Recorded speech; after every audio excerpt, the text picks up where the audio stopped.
a beautiful afternoon. Kelsey, Brent, it is time.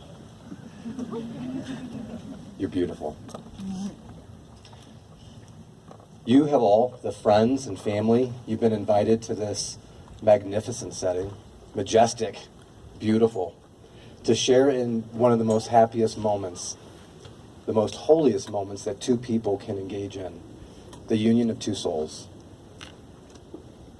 What greater thing than these two souls being joined together for life, to find strength in labor, to find rest in each other's friendship, to minister to each other in need and to share in all joy, and to create a union as they join their lives into one.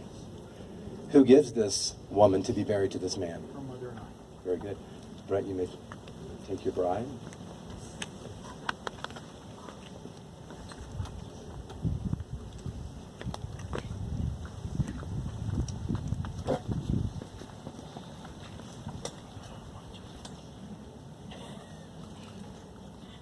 It's been 9 years, and you're here.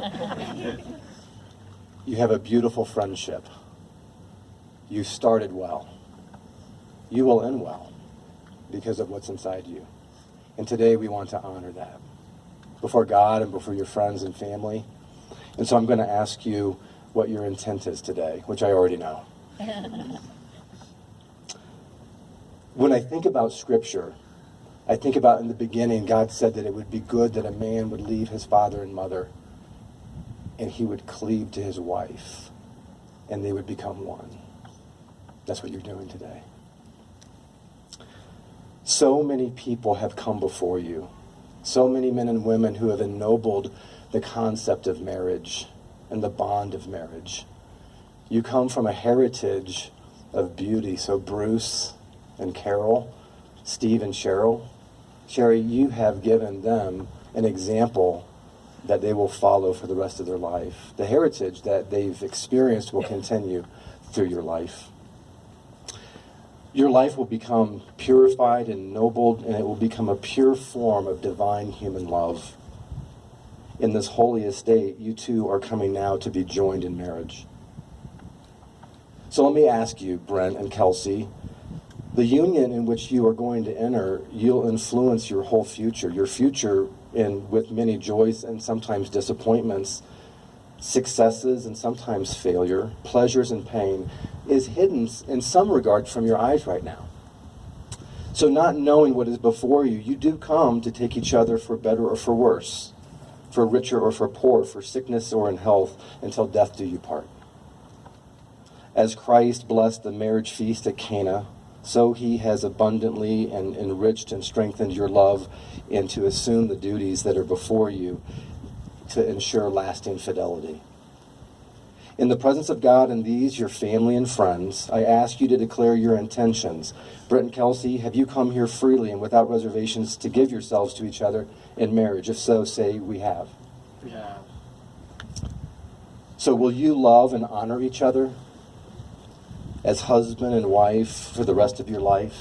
If so, answer, we will.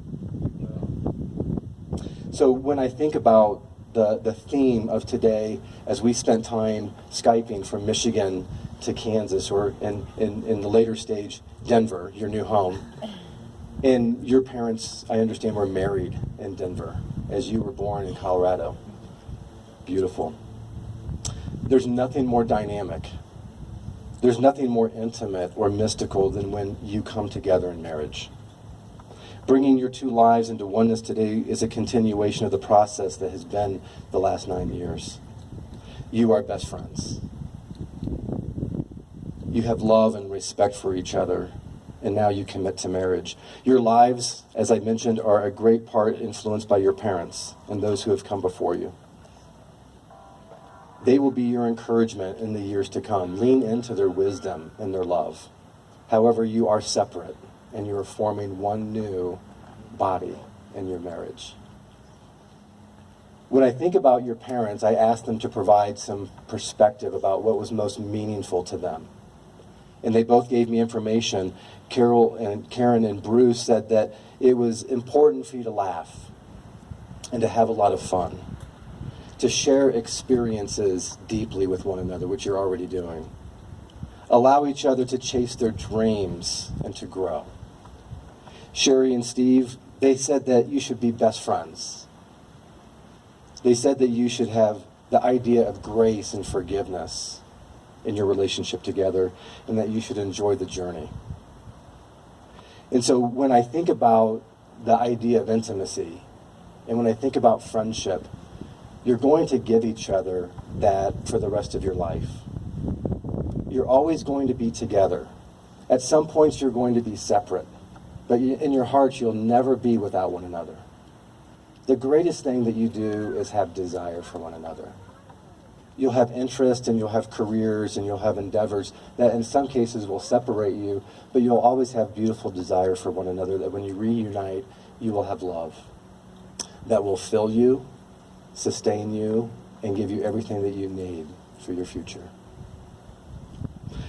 So let me go into the wedding vows now, and then we'll go into the ring vows. So Brent, I want you to repeat after me, and I want you to speak directly to Kelsey. On this day, I, Brent, give you my heart. I promise that I will walk with you, hand in hand, wherever our journey leads. Living, learning, loving, together forever. And Kelsey, I want you to repeat after me. Brent, on this day, I give you my heart. My promise. That I will walk with you. Hand in hand. Wherever our journey leads us. Living. Learning. Loving. Together forever. Samuel, may I have the rings? Thank you. You did an outstanding job.